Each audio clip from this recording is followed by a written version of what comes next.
बस। अब आइए 16 क्या चाहता है कि इसका एक नोट बने।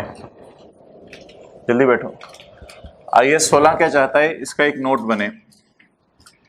कॉस्ट और अकामुलेटेड डेप्रिसिएशन के नाम से इसका एक नोट बने। उसमें क्या आएगा? Opening, addition, disposal, closing. Accumulation, opening, depreciation, disposal और क्लोजिंग। ओके, अगली रो में आ जाए फर्स्ट। अच्छा, मुझे बता दे ओपनिंग कॉस्ट क्या है एसेट्स की। लेट आने वाले जरा व्हाइट बोर्ड पे देखें 1-2 मिनट। ओपनिंग कॉस्ट क्या है एसेट्स की? 0।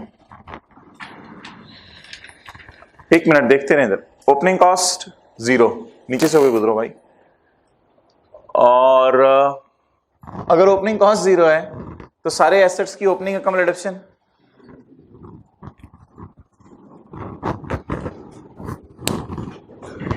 नए एसेट कितने के खरीदें? 500 के। Disposal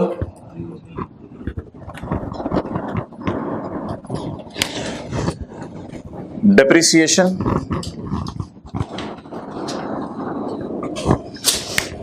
okay, disposal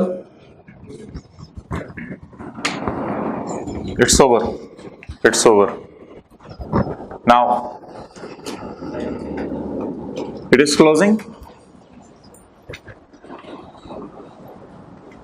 it is closing. ये बनाया हुआ है FR1 में, जरा हाथ पे करें। It is closing. Okay, 500 minus 70 430। ये नोट बनाने का हुक्म किसने दिया था? IAS 16 ने। IAS 16 ने हुक्म दिया था, ठीक है। इनके बैक एंड पे T काउंट है, इनके बैक एंड पे T काउंट है। मिसाल के तौर पे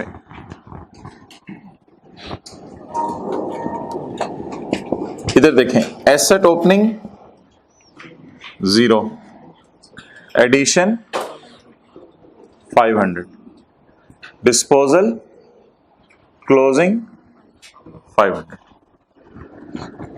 अकामुलेटेड डेप्रिसिएशन ओपनिंग, अगर एसेट की कॉस्ट 0 है तो ओपनिंग अकामुलेशन 0, डेप्रिसिएशन 70। अगर डिस्पोजल 0 है तो इनकी आज तक की अकामुलेशन 0, क्लोजिंग 70।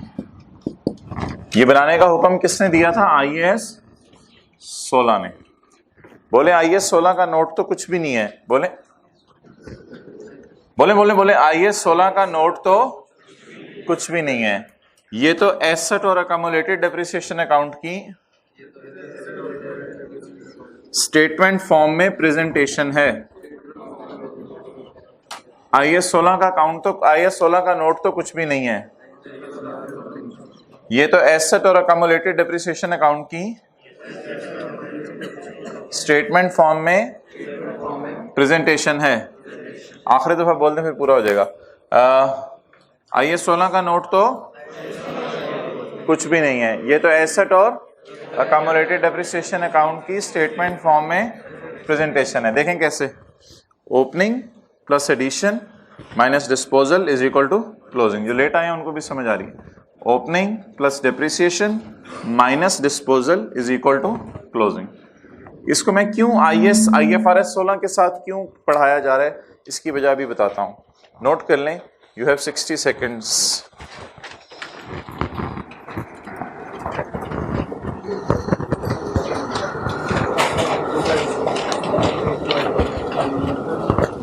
इसको ऊपर कर दे।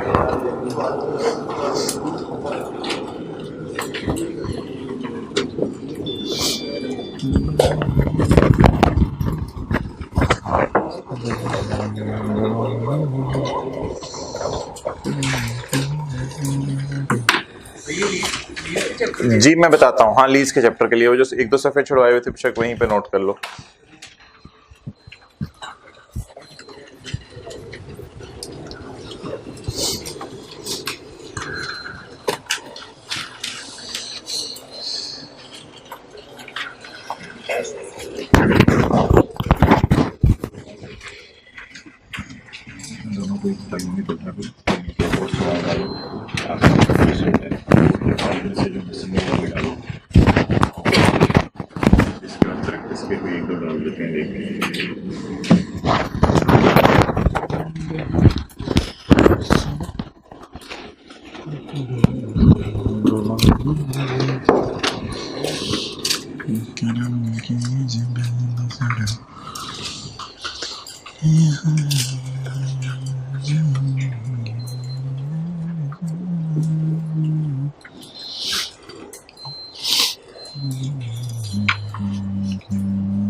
Okay it's over.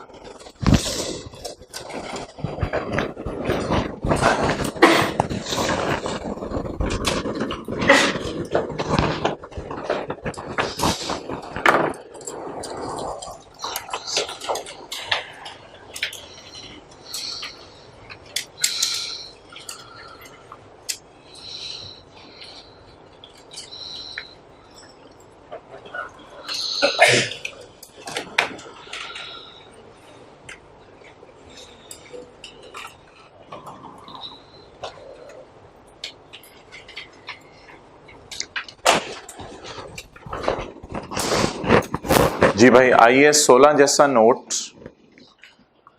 IFRS 16 में कब बनाने की जरूरत पड़ेगी? 2 टाइम्स।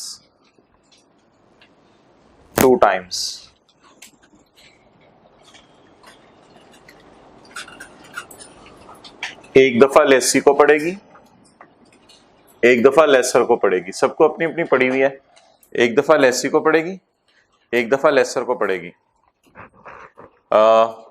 लेसी क्या एसेट शो करता है अपनी बैलेंस शीट में? एक मिनट भाई, ये आसान सी बात है, इधर सुन लो, ये ज्यादा इंपॉर्टेंट बात है। लेसी क्या एसेट शो करता है अपनी बैलेंस शीट के अंदर नॉर्मल लीज में? तो लेसी को नॉर्मल लीज में जरूरत पड़ेगी। Lessee low value asset balance sheet में शो ही नहीं करता, तो फिर ये कैसे बनाएंगे? और शॉर्ट टर्म लीज को बैलेंस शीट में शो ही नहीं करता, ये कैसे बनाएंगे? लेसर फाइनेंस लीज में एसेट को शो करता है अपनी किताबों में। मुझे लगा ना ऐसे टेस्ट है आज। लेसर फाइनेंस लीज में एसेट को शो करता है अपनी बैलेंस शीट में, तो ये कैसे बनाएंगे?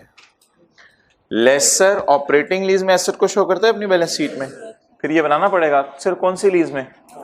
ऑपरेटिंग लीज में, बस। अच्छा, इसका मतलब है कि अब लेसी के जो है वो 2 नोट हो गए। लेसर के ऑपरेटिंग लीज के भी 2 नोट हो गए। आपको याद है लेसी के नोट का नाम हम रखते थे लीज। इसमें आगे आती थी, आपको याद है, जनरल डिस्क्रिप्शन और नहीं, रिकॉन्सिलिएशन नहीं आती थी। बोलता कोई नहीं, मैं वैसे ही अपने याद करने के लिए करता हूं, अगली दफा पढ़ाना था। अच्छा, जनरल डिस्क्रिप्शन आता था और मैच्योरिटी एनालिसिस आता था, याद है लेसी का। लेकिन लेसी एक और नोट भी बनाएगा, इसका नाम रखेगा right of use. Lessee right of use रखेगा इसका नाम। सब कुछ इसी तरह लिखेगा, सब कुछ इसी तरह लिखेगा। इसका नाम क्या रखेगा? Right of use. ये नोट किसके मुताबिक बनाएगा? IAS 16 के मुताबिक। ये मैं बना हुआ आपको दिखा देता हूं एक जगह पे, लेसी की किताबों में। ओके, ऑपरेटिंग लीज में लेसर जो नोट बनाता था उसका नाम रखता था, बोले बोले क्या? Operating lease. ऑपरेटिंग लीज में एक तो जनरल डिस्क्रिप्शन देता था और ये भी सिर्फ मैच्योरिटी एनालिसिस बनाता था, ये रिकॉन्सिलिएशन नहीं बनाया करता था, फाइनेंस वाला बनाता था रिकॉन्सिलिएशन। और ये बनाएगा नोट बिल्कुल सेम, लेकिन इसका नाम राइट ऑफ यूज नहीं रखेगा, क्योंकि इसका राइट ऑफ यूज नहीं है, इसका तो अपना ओन्ड प्लांट है पीपी। लेकिन ये नोट का पैटर्न कैसा होगा, IAS 16 के मुताबिक। तो here we came to know कि IAS 16 का नोट कब बनाने की जरूरत पड़ेगी लीज में, सिर्फ कितनी सूरतों में, 2 सूरतों में, ठीक है। अच्छा, एक इंटरेस्टिंग बात इसमें मुझे बताएं आप कि ये डाटा मैंने लेसी के लिए कोशिश की थी पहले साल का रखूं, क्योंकि लेसी अगर पहले साल एसेट लीज पे ले तो opening cost right of use की 0 होती है, याद है, पहले साल एसेट जब लीज पे ले। लेकिन अगर लीज का दूसरा साल हो गया तो फिर ये क्लोजिंग अगले साल का, लेकिन एडिशन क्या आ जाएंगी, 0 आ जाएंगी, एंड ये इसी तरह चलेगा। अब मैं आपको लेसी के लिए राइट ऑफ यूज का IAS 16 का नोट बना हुआ दिखा दूं, ताकि आप हजरात इसको जाके घर में रिवाइज कर लें। पैटर्न तो यही होगा, लेकिन सवाल से उठाना जरा देखना पड़ेगा आपको। Past paper question number 4,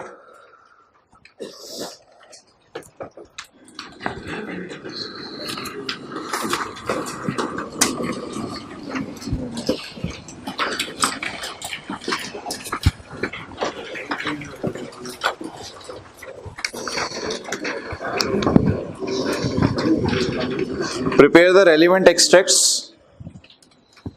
Question 4, page 151.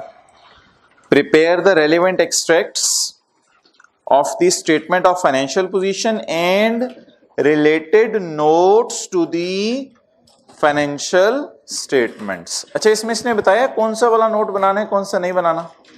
अच्छा, पहली लाइन पढ़ें, miracle textile acquired a machine on lease. सवाल किसका जी, लेसी का। सवाल किसका है, लेसी का। ओके, एसेट का नाम बताएं, तो लो वैल्यू तो नहीं होगा।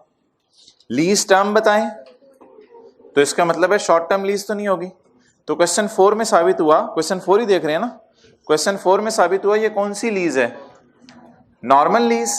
If it is proven, second row में आ जाओ, if it is proven that it is normal lease, अगर ये साबित हो गया ये नॉर्मल लीज है, आप बताएं लेसी कितने नोट बनाएगा, एक लीज वाला और एक right of, just like IAS 16। आज तक क्लास में मैं क्यों नहीं बना रहा था, इसको भी मैं बताता हूं।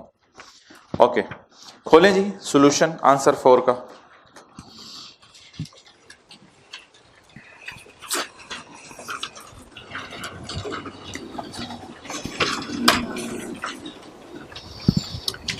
आंसर 4, बैलेंस शीट बनी हुई है ऊपर, उंगली रखा करें, उंगली रखा करें, पेज 157 बैलेंस शीट बनी हुई है।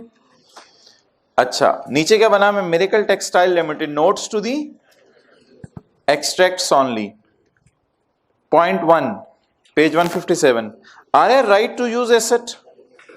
अच्छा, इधर क्या लिखा हुआ है, कॉस्ट लिखा हुआ है, कॉस्ट लिखा हुआ है, ओपनिंग एडिशन आ रहा है, ओपनिंग और डेप्रिसिएशन फॉर द ईयर आ रहा है, डिस्पोजल तो लीज एसेट की हमारे सिलेबस में नहीं है, ठीक है।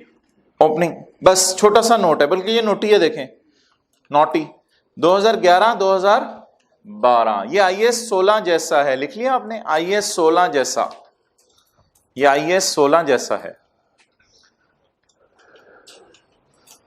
आप बता दें आसान था मुश्किल था, आसान था। लेकिन एक भी बात आपने मुझे बतानी है, 2011 में ओपनिंग 0 क्यों आ रहा है और 2012 में एडिशन 0 क्यों आ रही है।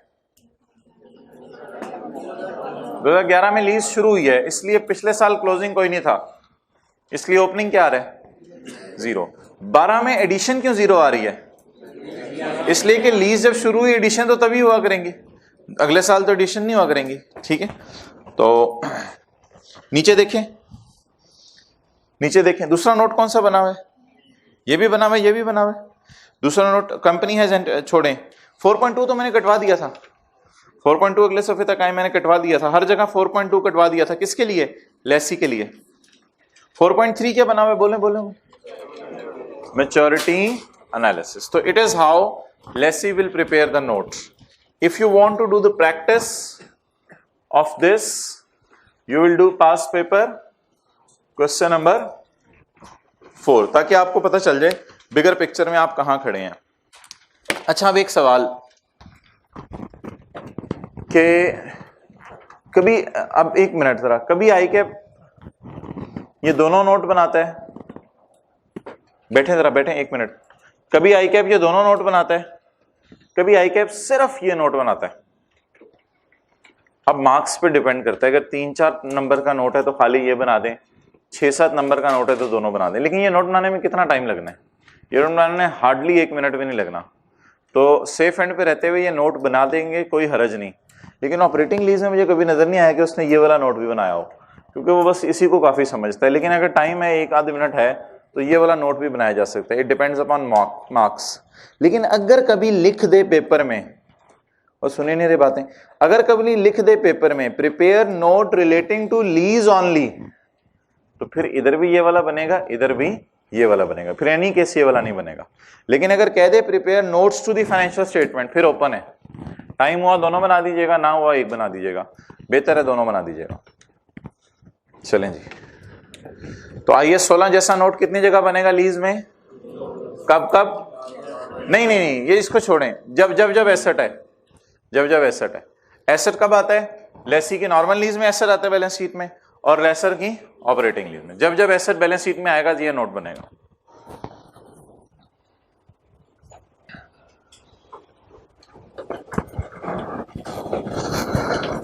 जी भाई, व्हाइट शर्ट फर्स्ट रो में आए भाई, इधर हूं। ब्लैक शर्ट आगे आए भाई, इधर हो जाओ, ये बैग उठा लो। इस रो में भी जगह बनाए। इजलाल उधर हो जाए।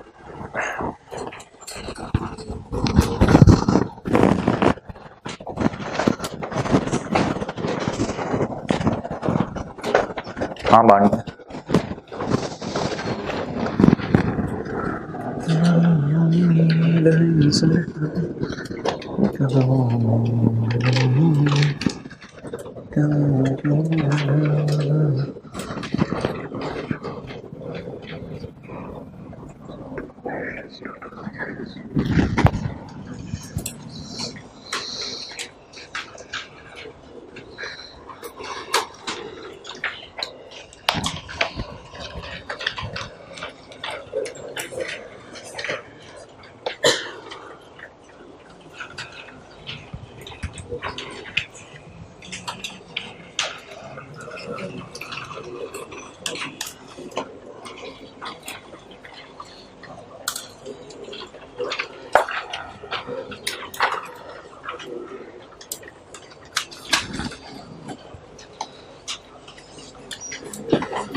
जी भाई, लास्ट रो में बैठे। ओके,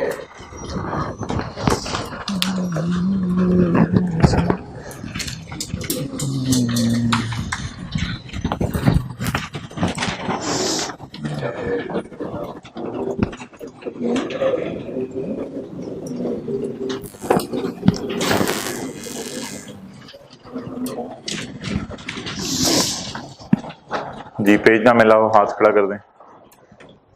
थर्ड रो में दोनों जगह आ जाओ, आगे थर्ड रो में दोनों जगह, राइट लेफ्ट।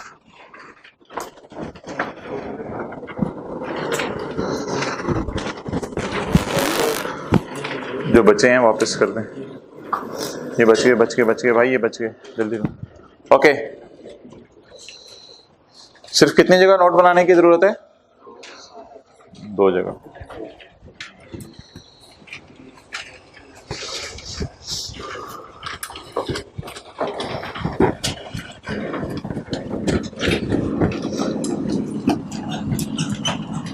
अच्छा जी, maturity analysis. Maturity analysis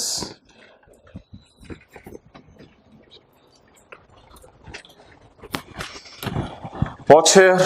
maturity analysis, इधर देखें। मैच्योरिटी एनालिसिस में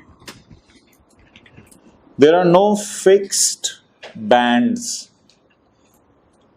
ये लेसी लेसर दोनों की बात कर रहा हूं, लेसी लेसर दोनों की बात कर रहा हूं। आईकैप की किताब में लिखा हुआ है ये वाली ऑप्शन भी एक्सेप्टेबल है, less than 1 year, 1 to 2, 2 to 3, 3 to 4, 4 to 5, more than 5। ये वाली ऑप्शन भी अवेलेबल है हर जगह लेसी लेसर में। अगर आपका दिल चाहे और पेपर में आपके पास टाइम नहीं है तो मैच्योरिटी एनालिसिस में ये वाली ऑप्शन भी है, लेस देन 1। फोकस करना है, इन चारों को इकट्ठा कर दें, इन चारों को इकट्ठा कर दें। इनको आप 1 to 5 कहें, 2 to 5 कहें, वो आपकी मर्जी है, लेकिन इसमें 4 पेमेंट्स आनी है, 1 2 3 4। More than 1 but more than 5 इधर आने ना, more than 1 but up to 5, more than 1 but up to 5, 5 के अंदर अंदर, 5वीं भी इधर आएगी। ओके, अब कितनी पेमेंट्स इधर आनी है, 1 2 3 4, टोटल कितनी इंस्टॉलमेंट्स आ जाएंगी इधर, 4, और मोर देन 5 वाली इधर चली जाएंगी। क्लियर? तो एक ये ऑप्शन है और दूसरी ऑप्शन ये है। इसमें कितने बैंड्स बनेंगे, 3 बनेंगे, और इसमें कितने, 6, इसमें 6। ये दोनों एक्सेप्टेबल हैं। तो किसी सवाल को मंडे को मैं आपको ना इन दोनों तरीके से सफ़े पे हैंड रिटन बना के दे देंगे ताकि ये भी आपको समझ में आ जाए। तो ये नोट कर लें, बस सिंपल सी बात थी, ये दोनों चीज़ें एक्सेप्टेबल हैं। बस ये बात याद रखनी है। क्लब कितनों को करना है इसमें, 4 को क्लब करना है, 4 को क्लब करके दूसरे वाले बैंड में डाल देना है। More than 1 but up to 5।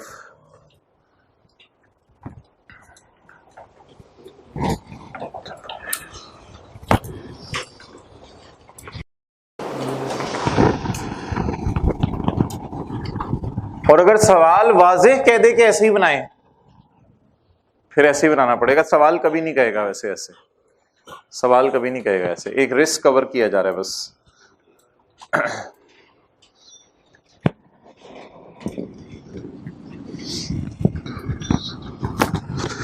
जी भाई, कोरम पूरा हो गया, अब शुरू करते हैं। ले आए भाई नोट्स, IAS 12, मुझे एक कॉपी दे दें।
भाई टेस्ट की टाइमिंग फ्लेक्सिबल है।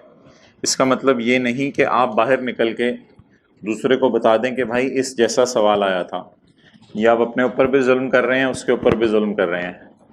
पूछने वाला तो सबसे बड़ा जालिम है। भाई किस किस्म का सवाल आया था, पहला सवाल फलां लीज का था और दूसरा सवाल फलां का था, ताकि उसका माइंड बंद हो जाए और उसके वालिदैन ने जो पैसे दिए हुए हैं वो ज़ाया हो जाए। बराए मेहरबानी ये मत किया करें। तस्वीर तो वैसे ही को बाहर से आके लोग खींच के शेयर करते हैं, वो आप लोग तो नहीं होते, वो तो कोई और होता है। उसको छोड़ें, वो अच्छे बच्चे हैं माशाल्लाह। अच्छा जी,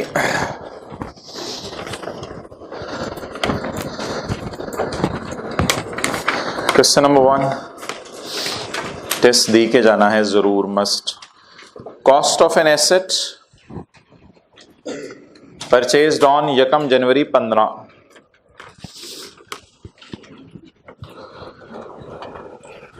मंडे या ट्यूसडे को क्लास के अंदर टेस्ट होगा 10 मिनट का, क्योंकि सुनने में आया वो जो टेस्ट होता है उसमें थोड़ा बहुत आप दाएं बाएं भी देखने की कोशिश करते हैं, तो एक टेस्ट इधर भी लिया जाए ताकि आपके ऊपर एक और चेक भी हो टेस्ट का कि सामने देना है। उसमें फिर जो नहीं सॉल्व कर रहा होगा पता चल जाएगा इसकी तैयारी नहीं है, फिर उसकी सबके सामने क्लास ली जाएगी। तो मंडे या ट्यूसडे को मेंटली प्रिपेयर रहिएगा, एक और टेस्ट क्लास के अंदर भी होना है लीज का। अब वो पता नहीं कौन सी लीज है, हो सकता है शॉर्ट टर्म लीज का टेस्ट हो जाए 10 मिनट में। Question number 1, cost of an asset purchased on यकम जनवरी 15। दिन इसलिए नहीं बताया जा रहा कि उस दिन आप गायब हो जाएंगे। Accounting depreciation rates are as follows. Accounting depreciation rates ये हैं। अब संडे लगाना पड़ेगा आपको मेरे भाई, फिर संडे लगाना पड़ेगा। बहुत क्लास होगी, जिसने टेस्ट क्लास के अंदर सही तरह ना दिया वो नोट कोई गलत बना रहा होगा, ऊपर से इधर खड़े होकर घुरी मारी जा रही होगी। शर्म नहीं आती तुझे? Accounting depreciation rates are as, इधर से सब खड़े होकर नजर आ होता है किसकी आंखें दाएं जा रही हैं बाएं जा रही हैं।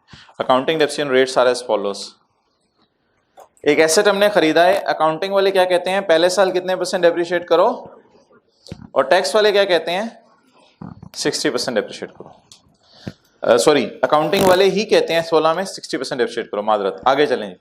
अच्छा, टैक्स वाले क्या कहते हैं, पहले साल कितने % डेप्रिशिएट करो, और टैक्स वाले क्या कहते हैं दूसरे साल कितना डेप्रिशिएट करो।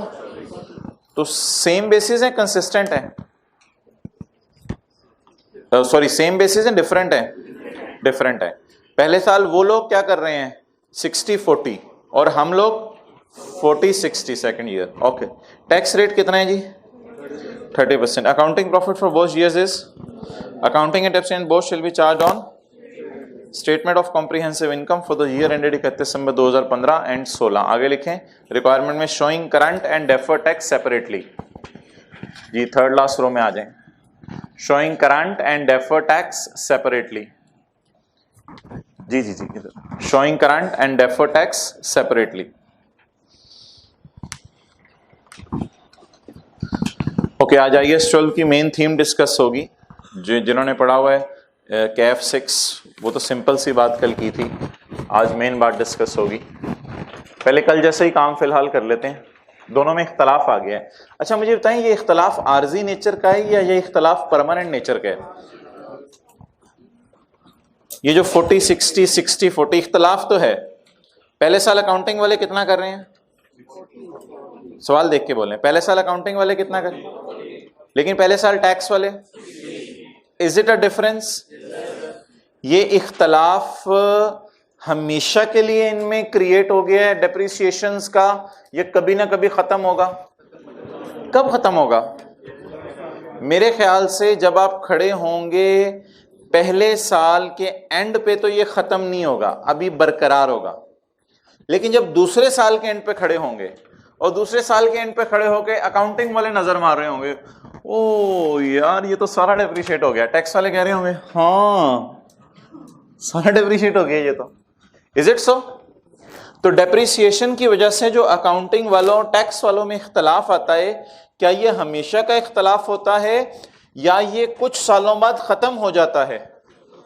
डेटा आपके सामने जो मैंने रखा है उसमें तो ये 2 सालों में ही क्या हो जाएगा, खत्म हो जाएगा। तो सफे के टॉप पे आज पहला कॉन्सेप्ट लिखें, टेम्परेरी डिफरेंस। पहला लफ्ज ऐड करें अपनी डिक्शनरी में, temporary difference.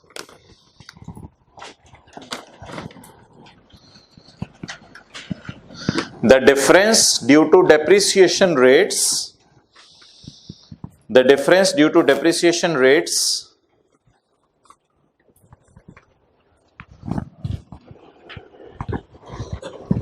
in accounting and tax rules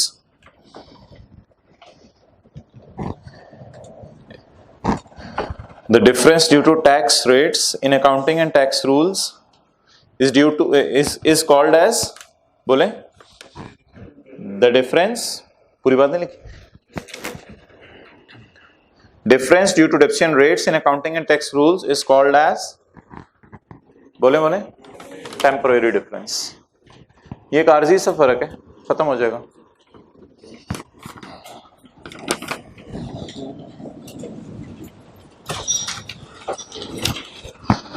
अच्छा मजे की बात ये सुने कि ये फर्क जो है ये खत्म हो जाता है। कुछ लोग कहते हैं अगर लाइफ एंड ना हो, यानी ये फर्क लाइफ एंड ना हो, 1.5 साल बाद एसेट बिक जाए, फिर भी ये फर्क खत्म हो जाता है, क्योंकि एक गेन रिकॉर्ड करता है, दूसरा लॉस रिकॉर्ड करता है, ओवरऑल नेट करते हैं, ये फर्क खत्म हो जाता है। इन एनी केस गेन या लॉस आके ये फर्क खत्म हो जाता है। तो अकाउंटिंग और टैक्स वालों में जो डेप्रिसिएशन के रेट्स की वजह से इख्तलाफ आता है, क्या ये हमेशा का इख्तलाफ है या ये कुछ अरसे का इख्तलाफ है? जब एसेट बिकेगा या लाइफ एंड होगी तो ये डिफरेंस खत्म हो जाएगा। बहरहाल ये बात लिखने की जरूरत नहीं। ओके, चलें जी, कल की तरह अकाउंट बना लेते हैं। फिलहाल आज डिस्पोजल तो हो नहीं रही, तो वर्किंग 1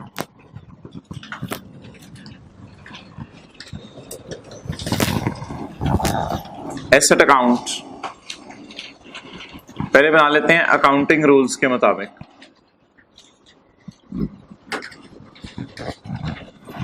जी, खरीदा किस दिन?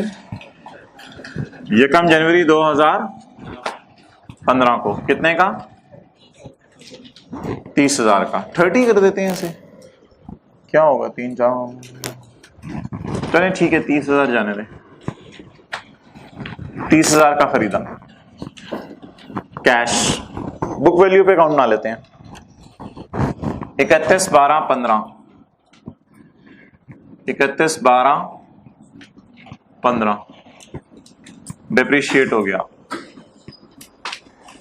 पहले अकाउंटिंग वालों का अकाउंट पूरा करें, इनटू 40%, 12,000। Carry down.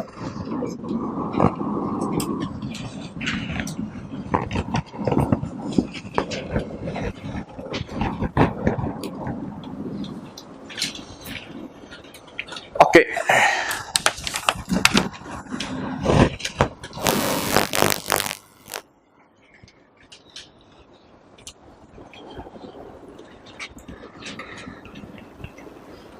दोस्त कहते हैं तुमने मुझे टेस्ट ना दिखाया, दोस्ती खत्म। उसे कहीं भी खत्म, पहना दिखाने की बात है। जाओ, तुम्हारे और मेरा रास्ता अलग है, उसे दिखा दें बाहर का रास्ता, सीएनजी स्टेशन जो जाता है।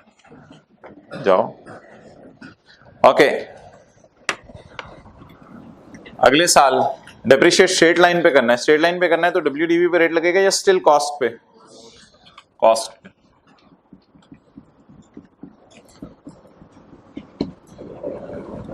जी, टेस्ट इंशाल्लाह आई विल ट्राई कि मैं आपको खुद डिस्ट्रीब्यूट करूं क्लास में, आपका नाम लेके। 30,000 to 60%। जी, 18,000। इस सारी बातों का मतलब ये नहीं है कि you are suppose to ask anyone test में क्या आया था, प्लीज।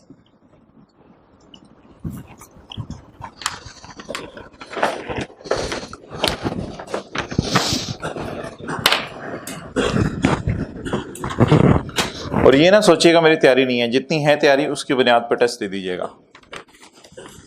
2-4 ने और नियत कर ली, चलो हम भी दे देंगे, अभी बात चलती रहेगी इंशाल्लाह।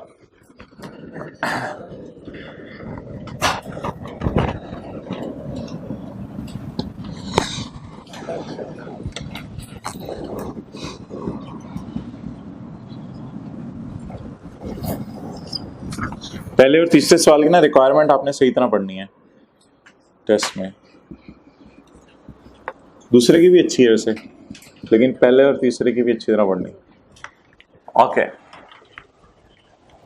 चौथा सवाल एमसीक्यूज होगा आई कैप के पैटर्न पे। एसेट टैक्स रूल्स के मुताबिक 1 जनवरी 15, ये होले दिल वाले बेहोश होने लगे हैं थोड़ी देर में। 30,000। Okay,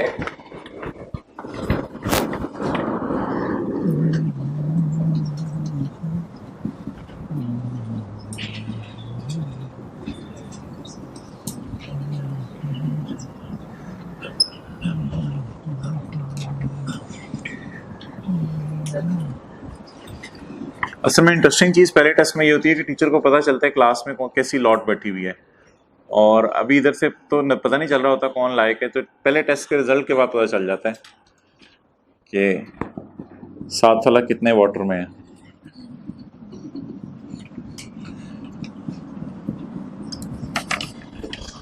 okay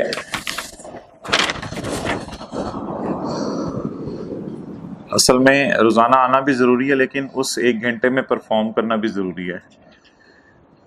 30। अच्छा, इस सवाल की तरफ आ जाते हैं। इस सवाल के ऊपर हम लिफ्ट नहीं करा रहे काफी देर से। 30,000 इंटू 40% जी 12,000।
जी हाँ जी, आखिरी 1-2 मिनट में बताइएगा। वैसे थोड़ा सा इसमें ओके।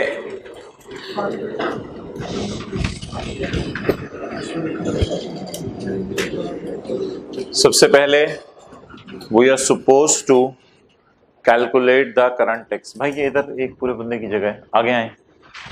ये बैग उठा के आगे रखवा दें बेशक। और इधर हो जाए। ओके, करंट टैक्स निकालें कल की तरह। करंट टैक्स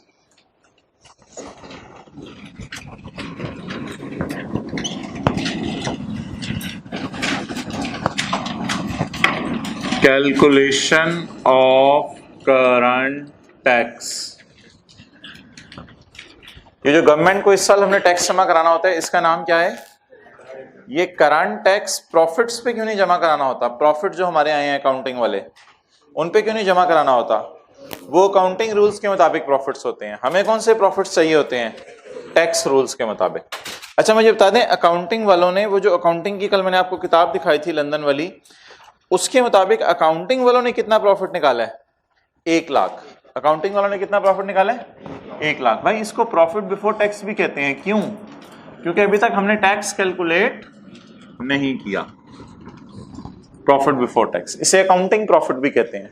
अकाउंटिंग प्रॉफिट के साथ अपने नोट्स में ब्रैकेट में लिख लें PBT, profit before tax, notes में सफे पे जो आज बांटा है। Accounting profits, profit before tax का दूसरा नाम है अकाउंटिंग प्रॉफिट्स।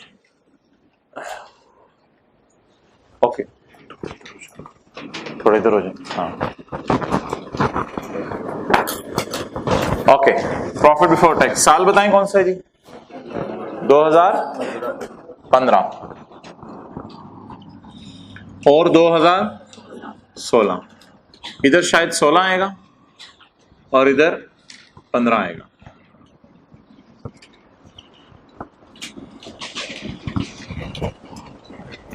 ओके, 2015 की बताएं अकाउंटिंग वालों की डिप्रिसिएशन 12। प्रॉफिट तक पहुंचते हुए अकाउंटिंग वालों ने कितनी डिप्रिसिएशन माइनस कर दी? इसको क्या कर दें? ऐड।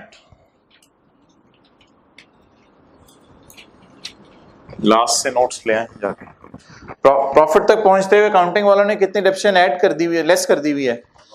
12,000। इसे क्या कर दें? रिवर्स। इसकी जगह टैक्स वाले क्या माइनस करने देंगे?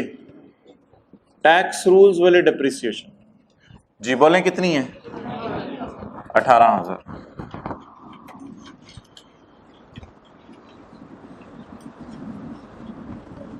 इसका नाम क्या रखेंगे? कल क्या रखा था इसका नाम?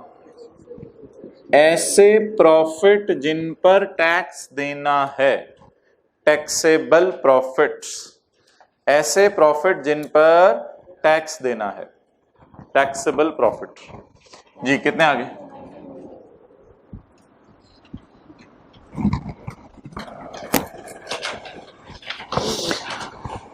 ओके, 1 मिनट दे दें, नोट करने का अच्छा खासा टाइम मिलेगा। 16 में अकाउंटिंग वालों ने प्रॉफिट तक पहुंचते हुए कितनी रेप्शन माइनस कर दी हुई है, लेकिन टैक्स वाले कह रहे हैं इसकी जगह कितनी माइनस कर लो, 12,000। ओके, 18,000 को आप ऐड कर दें, 12,000 को लेस कर दें, 106,000। अच्छा, कितने सवाल होमवर्क के लिए चाहिए आपको? कल क्या प्रोग्राम है आपका? टेस्ट तैयार करना है? हाँ, 2 भी टेस्ट कौन सा तैयार है बताएं? एक सही से बताएं जो सीए करने आए हैं। हफ्ता इतवार है ना, कितने कर लें? 2 ठीक है, 4 सवाल से ज्यादा ना हो होमवर्क में। ओके, अच्छा जी वो कभी आएगा, बिल्कुल, फिर कभी आएगा, फिर कभी आएगा, वो भी पढ़ेंगे। अभी तो रिवलेशन नहीं आया ना, अभी आएगा तो कर लेंगे। ओके, आप टैक्स कैलकुलेट करते हैं भाई। Tax at the rate of 30%। जी बोलें। 28,200 31,800। जोर भाई, ये पूरी क्लास ने एग्री कर दिया कि ना हम तस्वीर खींच के किसी से टेस्ट शेयर करेंगे और ना हम किसी को बताएंगे टेस्ट में सवाल क्या आया है, और मंडे या ट्यूसडे को क्लास में ही हम 10 मिनट का टेस्ट भी देंगे। उसके लिए हम आज और कल तैयारी करेंगे ताकि क्लास में हम परफॉर्मेंस दिखाएं जो सर चढ़ के बोले, और हम पूरी क्लास टेस्ट देंगे। ये सबसे बड़ी इन्होंने बात की, आज पूरी क्लास हम टेस्ट देंगे। ओके,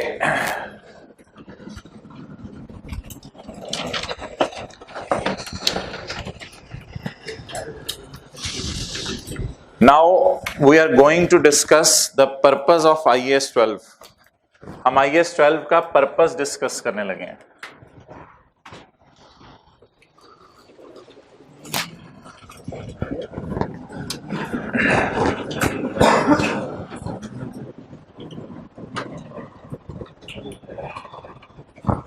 वैसे आप भी राय दे दें, कल सारे टीचर्स की एक मीटिंग हुई है, उसमें ये डिस्कशन हो रही थी कि कैसे टेस्ट सिस्टम को बेहतर बनाया जाए। तो एक राय तो ये आई थी कि भाई ऐसा करें कि टेस्ट शाम को ले लिया करें ताकि एक के टाइम में सारे टेस्ट दें, ताकि ये वाला इशू ही ना आए और क्लासेस में टेस्ट हो जाए। वो वाले ज़रा हाथ खड़ा करें, शाम को मगरिब से इशा टेस्ट हो जाया करें। हफ्ते में एक दिन 3 सब्जेक्ट पढ़े, हफ्ते में 3 दिन बस। अच्छा, ओके। फिर कुछ राय आई कि नहीं ये मुश्किल नहीं होगा, ये मुश्किल हो जाएगा बच्चों के लिए, तो फिर ऐसा करें कि बच्चों में एथिक्स डेवलप किए जाएं।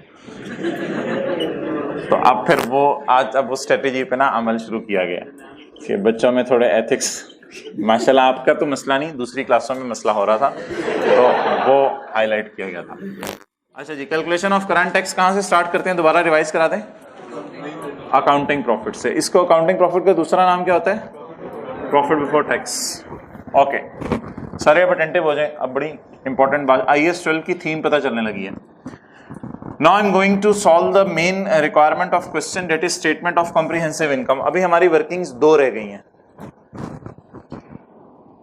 ऑर्गेनाइजेशन का नाम हमें नहीं पता, मे बी मिस्टर एक्स या कंपनी एक्स, जो भी है, company X notes to the financial statements. चलें वो बाद में कर लेंगे, पहले प्रॉफिट एंड लॉस बना लेते हैं। Statement of comprehensive income for year ended, बोले 31 दिसंबर 2। अच्छा, इसमें ना 31 दिसंबर अगर 16 लिख देना तो 15 उसमें खुद ही आ जाता है। ओके, 2016 2015 प्रॉफिट बिफोर टैक्स ये सेल से चला होगा, sale, cost of sale, admin, selling, finance cost minus profit before tax. Profit before tax बोले कितने? 1 लाख। इसके नीचे हम प्रॉफिट एंड लॉस के फेस पे माइनस करते हैं टैक्स। इसके नीचे हम माइनस करते हैं टैक्स। इस टैक्स को कहते हैं करंट टैक्स। जी बताएं जी, करंट टैक्स कैलकुलेट करने के लिए पहले साल का हमने कितना किया है? 28,200। अगले साल का tax 31,800। It is the current tax. It is called as current tax. Now there is a violation of matching concept.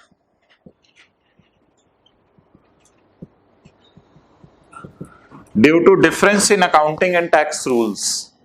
क्या violation है matching concept में? एक minute. You are earning profit of 1 lakh and paying tax of 28 and paying tax of 28 and you are earning profit of 1 lakh and paying tax of 31.8. Now लोगों ने IAS 12 से सवाल किया। IAS 12 का अंदाजा लगाएं आप कितना कीमती स्टैंडर्ड है कि ये IAS 16 से भी पहले आ गया था। उसी वक्त इसकी जरूरत महसूस होगी थी। IAS 2 इससे पहले आया था। इन्वेंट्रीज की तो शुरू में अकाउंटेंट्स को जरूरत पड़ गई थी। इन्वेंट्री सबसे पहले स्टैंडर्ड आया था। तो IAS 16 से भी पहले, प्रॉपर्टी प्लांट एंड इक्विपमेंट से भी पहले ये चीजों की जरूरत महसूस हुई लोगों को। एक मुझे चार्टर्ड अकाउंटेंट मिले, क्योंकि जब मैंने CA किया तो IAS 12 तक ही होता था, उससे ज्यादा स्टैंडर्ड ही नहीं आए थे। तो इतने से में मैंने CA कर लिया। अभी तो IAS 41 चल रहा है आजकल, और उसके बाद जो है वो स्टैंडर्ड आ चुके हैं। फिर IFRS 1, 2, 3, 4, फिर वो लंबी लिस्ट है। चलें छोड़े, आप लोग फिर वो कहते हैं कि पुराने जमाने में CA। अच्छा, तो you came late, no problem. अच्छा, now violation of matching concept हो रही है। कैसे वायलेशन ऑफ मैचिंग कॉन्सेप्ट हो रही है? कितना प्रॉफिट कमा रहे हैं और टैक्स कितना आया? 28। कितना प्रॉफिट कमा रहे हैं, टैक्स कितना आया? 31.8। यहां तक टैक्स रूल्स हम लगाते हैं और टैक्स रूल्स लगा के सही वाला टैक्स जो गवर्नमेंट को पे करना है वो जमा कराते हैं। यहां पर कैफ 6 का सिलेबस आपका खत्म हो जाता है। भाई ये टैक्स गवर्नमेंट को जमा करा दें। अब यहां से कैफ 7 का सिलेबस शुरू होने लगा है। इसको मिसमैच को खत्म करने के लिए अकाउंटेंट्स ने एक और टैक्स इंट्रोड्यूस किया जो किसी को जमा नहीं कराना होता। इसका नाम रखा डेफर्ड टैक्स। अकाउंटेंट्स ने एक और टैक्स इंट्रोड्यूस किया, इसका नाम रखा डेफर्ड टैक्स। और डेफर्ड टैक्स की कैलकुलेशन यहां हम करके पोस्ट करेंगे। फिर आप देखिएगा दोनों सालों का टैक्स बराबर आ जाएगा। दोनों सालों का टैक्स बराबर आ जाएगा। ओके, पहले जरा प्रॉफिट एंड लॉस का फॉर्मेट बता दें किसी को याद हो तो, ताकि एक दफा पता चल जाए ब्रॉडर पिक्चर में हम कहां पे खड़े हैं इस वक्त। ये मैंने जरा प्रॉफिट एंड लॉस एसओसीआई याद कराने लगा हूं। ये कैसे बनती थी? सेल ने बनाने की जरूरत नहीं। Sale less cost of sale, gross profit, admin expenses और सेलिंग एक्सपेंसेस, ये अलग अलग आते हैं वैसे, और फाइनेंस कॉस्ट, इंटरेस्ट वगैरह। अदर इनकम को छोड़ें। Profit before tax less tax.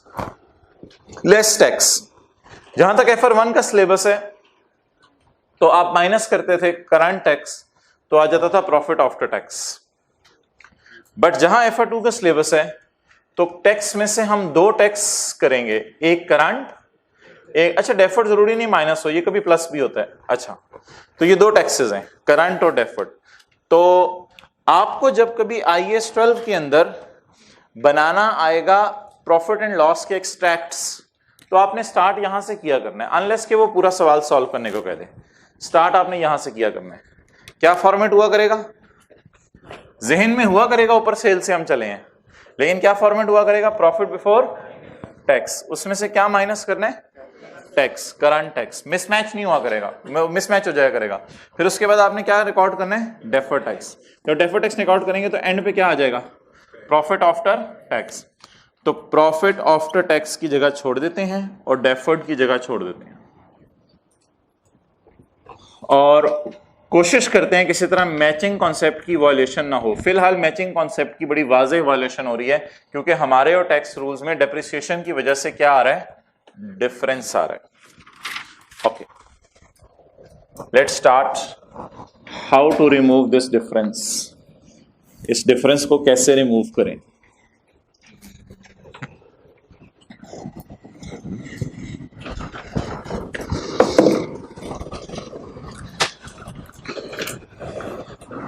Okay,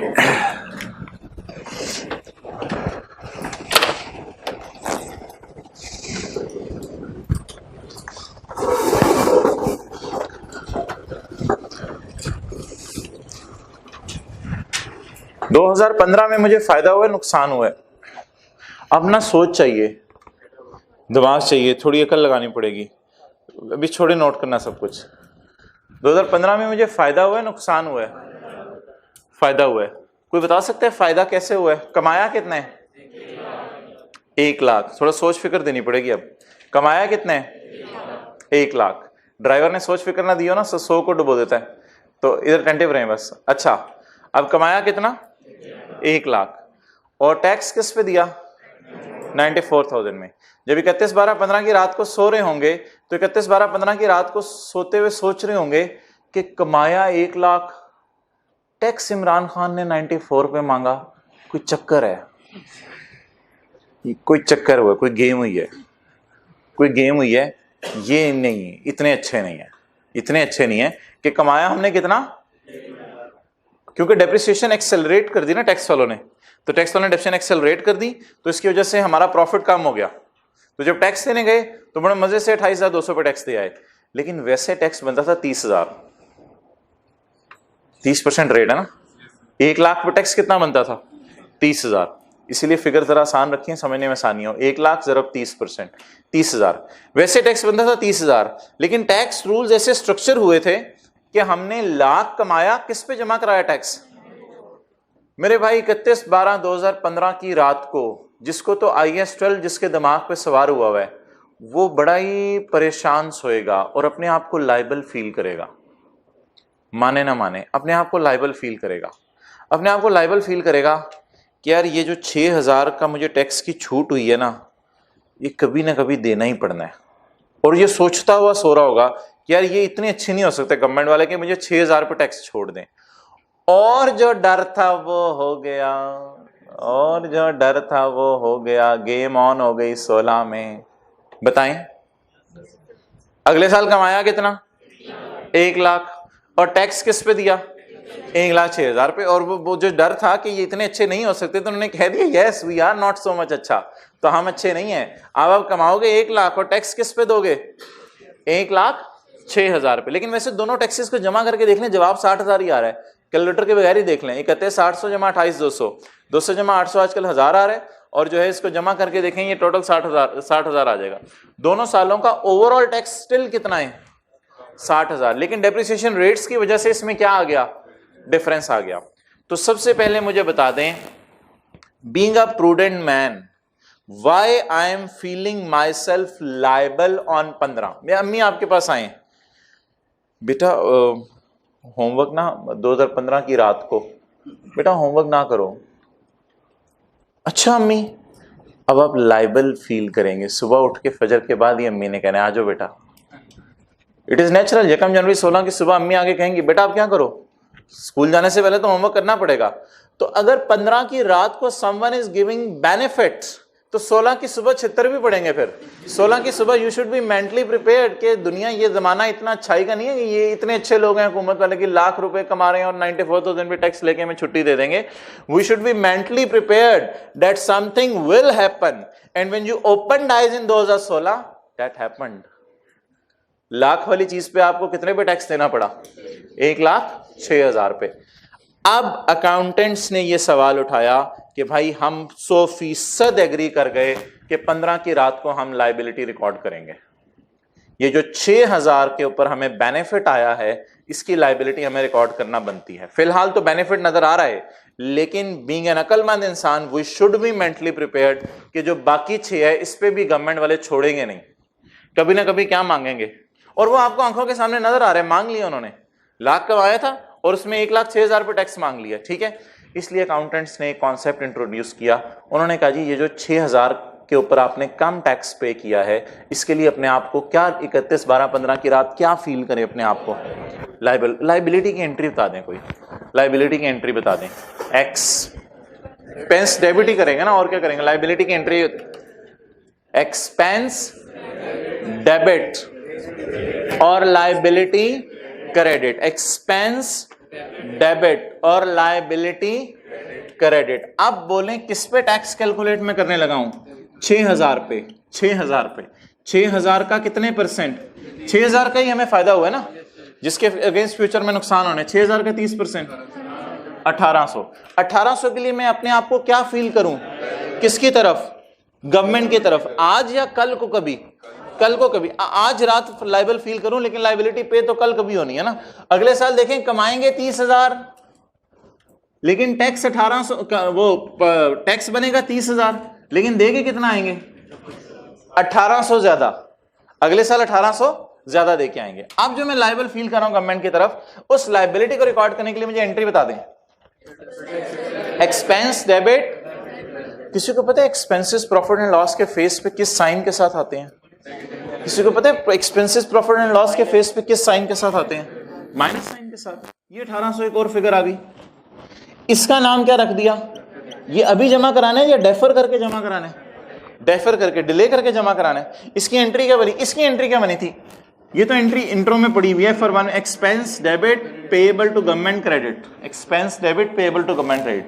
लेकिन ये पेएबल टू गवर्नमेंट फिलहाल नहीं है, गवर्नमेंट अभी मांग नहीं रही, वो थोड़े अरसे बाद मांग लेगी। इसकी entry expense debit defer tax liability credit, okay. अब आप देखें इस 6,000 पे जब लगा 30%, तो ये कितना आ गया, 30,000। एग्जैक्ट 1,00,000 पे 30% लगाएं तो 30,000 ही आ रहा है।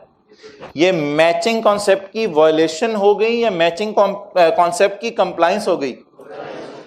अगले साल क्या हुआ, अगले साल प्रॉफिट कितना था, उस पे टैक्स कितना बनता था, 30,000। अगले साल प्रॉफिट कितना था, 1,00,000। सोचो प्रॉफिट कितना था, 1,00,000, उस पे टैक्स बनता कितना था, हमने क्या कर दिया, ज्यादा पे कर दिया, तो वो लाइबिलिटी अब पे हो गई, अब पे हो गई या नहीं, मैं पहले ये बता दें, लाइबिलिटी पे हो गई। अब वो लाइबिलिटी जब पे होगी तो वो जो हम अपने आप को डेफर करके लाइबल फील कर रहे थे, अब हम रिलैक्स फील करें 31/12/16 की रात को, या 31/12/16 की रात को अभी तक परेशान होंगे वो वाला 6,000 पे ज्यादा पे करना पड़ेगा, रिलैक्स फील करें, 6,000 पे एक्स्ट्रा कैलकुलेट हो गया। अब वो लाइबल फील करते रहे अपने आप को, यार 6,000 पे ज्यादा कभी ना कभी, कब हो चुका है आपके साथ। अब लाइबिलिटी को क्या करें, खत्म करें। लाइबिलिटी खत्म करने की एंट्री बताएं, डेफर टैक्स लाइबिलिटी डेबिट और डेफर टैक्स एक्सपेंस। एक्सपेंस कम होना प्रॉफिट एंड लॉस में शायद आपने कभी शो ना किया हो जिंदगी में, लेकिन साइन मुझे बता दें, एक्सपेंस कम होना किस साइन के साथ आना चाहिए। एक्सपेंस बढ़ रहे हैं, सैलरीज रेंट माइनस साइन के साथ आते हैं, लेकिन एक्सपेंस कम होना किस साइन के साथ, पॉजिटिव साइन के साथ। कितना, 1800। No we are not feeling liable जी, कितना, 30,000, ओके जी। 2017 में कुछ भी नहीं होगा, 2017 में जाके बस गवर्नमेंट को, वो जिन्होंने टैक्स पड़ा हुआ है 30 जून कुछ ईयर एंड होगा, 30 सितंबर को गवर्नमेंट को जाके आप 31,800 जमा करा देंगे। तो आप बता दें क्या मैचिंग कॉन्सेप्ट की वायलेशन हो गई या मैचिंग कॉन्सेप्ट की कॉम्प्लायंस हो गई, कंप्लायंस हो गई। अब दोनों साल कमाया कितना, 1,00,000, दोनों साल का टैक्स 30,000। और अब यूजर अगर घर पैसे लेके जाना चाहे तो पहले साल भी 70,000 लेके जा सकता है और दूसरे साल भी 70,000 लेके जा सकता है। ओके, मैं मिटाने लगा हूं, आपसे सारी बातें दोबारा पूछने लगा जी। फोकस, पहले एंट्रीज लिख लें, हेडिंग दें जनरल एंट्रीज। जनरल एंट्रीज 2015 31/12/15 यहां लिख देते हैं general entries 2015 31/12/15। Current tax expense debit और करंट टैक्स पेएबल क्रेडिट। कितना है जी? 15 का टैक्स बोले मनो 28,200।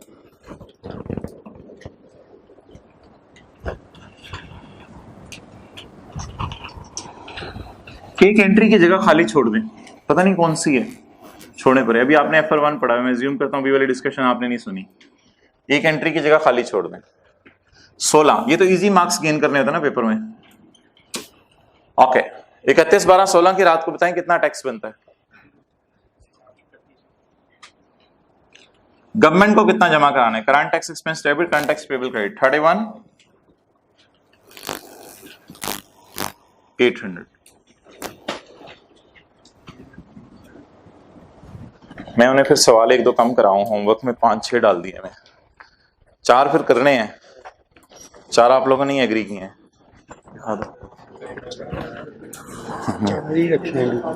ये कौन से हैं? जो आपकी question practice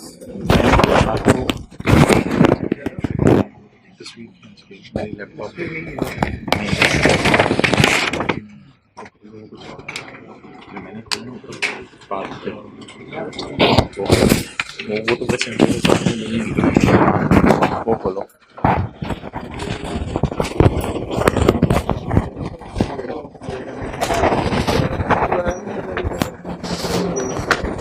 If you have FR1 knowledge, then these entries are enough for you। बस current tax expense debit, current tax पे। और FR1 में टीचर बताता भी नहीं था यार, ये गलत हो जाता था और आप बस करके आ जाते थे बस इसी तरह, तो आपको पता भी नहीं चलता था ये गलती हो रही है, गलत पढ़ाया जा रहा था। ओके, ऑब्वियसली सिलेबस में नहीं था। अच्छा, नाउ द क्वेश्चन इज कि व्हाट हैज हैपेंड, ये करने से हो क्या गया है? ये करने से हो ये गया है कि कमा दोनों साल 1 लाख रहे हैं और टैक्स रेट गवर्नमेंट ने चेंज नहीं किया, और हम दोनों साल जो लायबिलिटी रिकॉर्ड कर रहे हैं वो डिफरेंट अमाउंट से कर रहे हैं। इस इफेक्ट को नलिफाई करने के लिए एक लॉजिकल कॉन्सेप्ट वो ये कहता है कि if you are earning 1 lakh and you are paying 94,000, then it is a temporary difference। ये कभी ना कभी गवर्नमेंट खत्म करेगी, इतनी अच्छी नहीं है कि गवर्नमेंट ये खत्म ना करे। ये गवर्नमेंट के जो हमारे और गवर्नमेंट के दरमियान इख्तलाफ आ गया है वो खत्म होगा कभी ना कभी। और जाके देख लें, लाख जमा लाख 2 लाख, 94 जमा 1,06,000 2 लाख। हम भी कह रहे हैं 2 लाख कमाया, गवर्नमेंट भी क्या कह रही है 2 लाख कमाया। कितने सालों में? ओवरऑल 2 सालों में। ओके, तो अब एंट्री समझनी है गौर से। प्रॉफिट कितना कमाया? 1 लाख। टैक्स किस पे दिया? 94 पे। अब बताएं आपने कितने हजार पे टैक्स जमा नहीं कराया? अब अगर आपने 6,000 टैक्स जमा नहीं करवाया तो आप अपने आप को किसकी तरफ लायबल फील करें? स्टिल गवर्नमेंट की तरफ। लेकिन गवर्नमेंट मांग नहीं रही, टैक्स रूल्स ऐसे स्ट्रक्चर हुए हैं गवर्नमेंट मांग नहीं रही। लेकिन हमें बीइंग अ प्रूडेंट बंदा पता होना चाहिए कि गवर्नमेंट, अगर मैं बिजनेस कैरी ऑन करता हूं तो government will demand this tax. Government ये टैक्स मेरे से कभी ना कभी मांग लेंगी, इतनी अच्छी नहीं है कि छोड़े। तो आप बता दें कितनी हमने सेविंग कर ली है? फिलहाल 6,000 रुपए के प्रॉफिट्स पे टैक्स जो देना था उसकी सेविंग कर ली है। इसके लिए अपने आप को नियर फ्यूचर में क्या फील करें? कभी ना कभी हमें ये टैक्स पे करना पड़ेगा। अब बता दें कोई एंट्री जरा सोचें, एंट्री सोचें 6,000 पे 30% रेट लगा के एंट्री सोचें। अगर मैं लायबल फील करूं, गवर्नमेंट कहती है मुझे नहीं देना, CTP को मत छेड़ें, करंट टैक्स पेएबल को मत छेड़ें जी, करंट टैक्स एक्सपेंस को भी मत छेड़ें। Expense debit, deferred tax expense debit और deferred tax liability DTL, deferred tax liability credit. Why I am feeling myself liable? क्योंकि अगर अम्मी कहते हैं बेटा होमवर्क ना करो तो कल सुबह उठ के करना पड़ेगा। अगर गवर्नमेंट कह रही है 6,000 पे टैक्स ना दो तो कल कला को देना पड़ेगा। ओके जी, अमाउंट बता दें कैसे निकली है? 6,000 मल्टीप्लाइड बाय,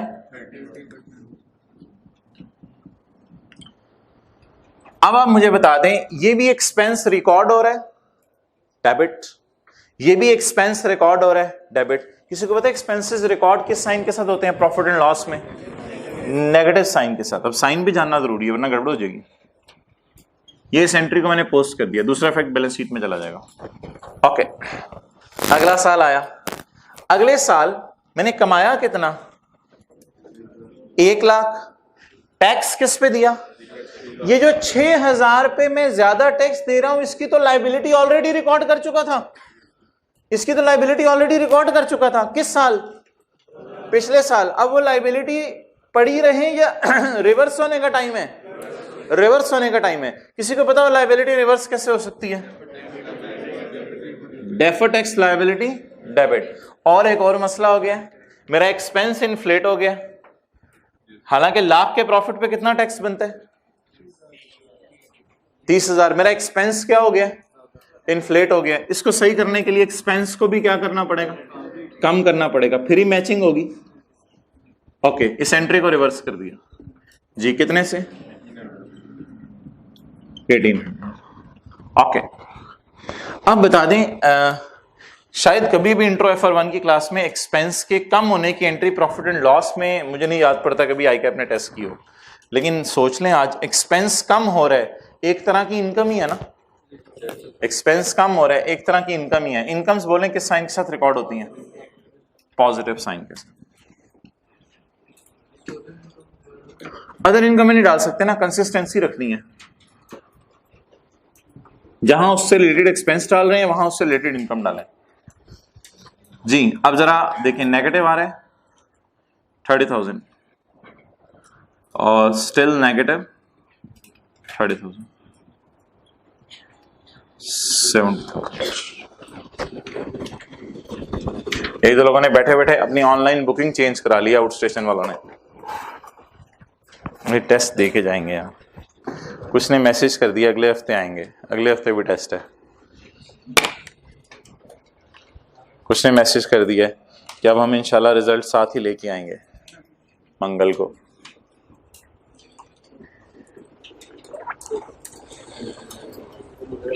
हमें आपने एक मिशन पे भेजे, हमारे से मिलने आ जाया करें कभी कभी।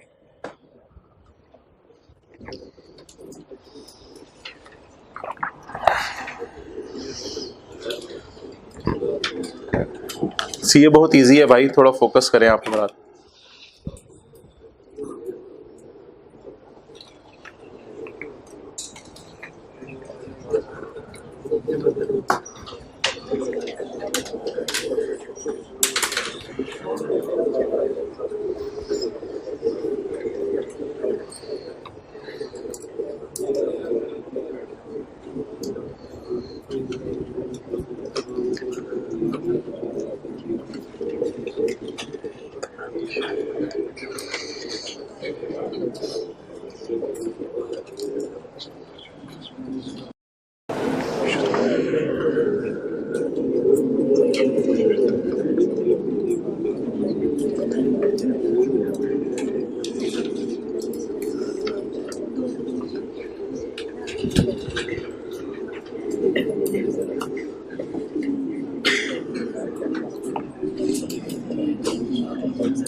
Okay,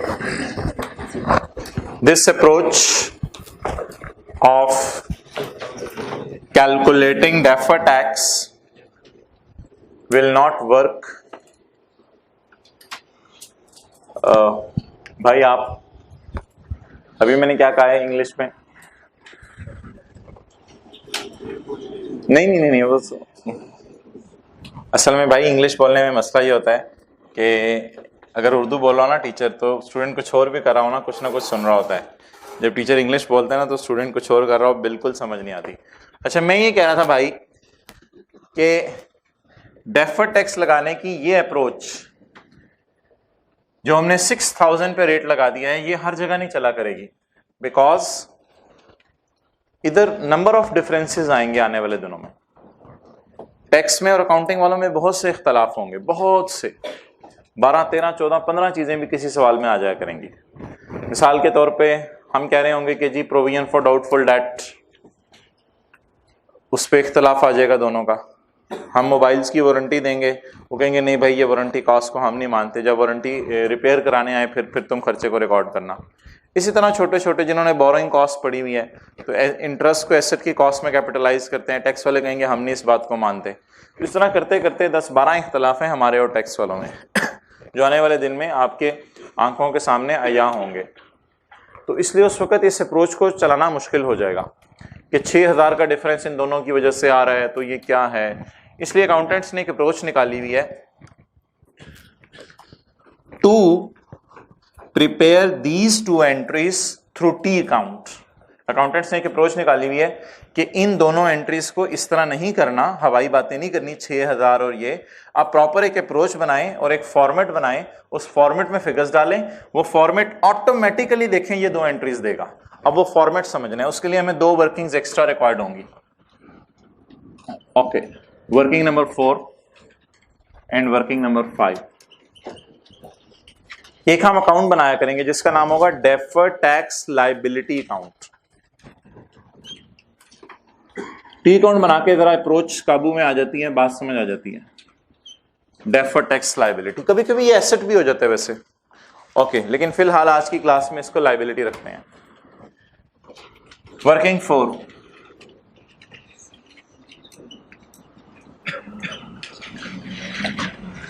calculation of deferred tax liability slash asset. कभी कभी ये एसेट भी हो जाता है, लेकिन चलें, calculation of deferred tax liability as on 31/12/15।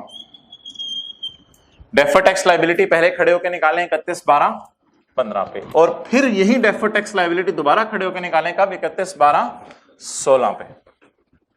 कैसे निकालें उसकी एक अप्रोच है। बताएं फर्क, अब ये ना नया फॉर्मेट है वो समझ लें। बताएं फर्क किसकी वजह से आ रहा है? पीपीई की वजह से, इंटेंजिबल्स की वजह से, या प्रोविजन फॉर डाउटफुल डेट की वजह से? पीपीई की वजह से। आने वाले दिनों में बाकी चीजें भी ऐड होंगी। फर्क किसकी वजह से आ रहा है? पीपीई की वजह से। ये अप्रोच कहती है कि बैलेंस शीट अप्रोच इसका नाम है। इस अप्रोच का नाम है बैलेंस शीट अप्रोच। जब बैलेंस शीट अप्रोच होगी ना तो फिर ये प्रॉफिट्स की तरफ नहीं देखेगी, फिर ये उन बैलेंसेस की तरफ देखेगी जो बैलेंस शीट में जाते हैं। अभी मैंने आपको प्रॉफिट एंड लॉस अप्रोच से कराया है, वो झटका तरीका है। मैंने कहा प्रॉफिट्स में डिफरेंस बताएं, इसको कहते हैं profit and loss approach. Profit and loss approach नहीं लगानी, पेपर में हमने बैलेंस शीट अप्रोच लगाया करनी है। Okay, if I prepare balance sheet as पर अकाउंटिंग रूल्स, तो 31/12/15 की बैलेंस शीट में मेरा एसेट किस पे नजर आएगा? Very simple, if I prepare balance sheet तो 31/12/15 की बैलेंस शीट में मेरा एसेट कितने पे नजर आएगा? 18,000। ओके, इसको हम कहा करेंगे कैरिंग अमाउंट। क्या कहा करेंगे? Carrying amount. CA वो नहीं जो आप कर रहे हैं, कैरिंग अमाउंट, एब्रीविएशन साथ साथ लिखते रहे, इसको कहा करेंगे carrying amount. Okay, what is WDV of PPE as on 31/12/15? 18,000।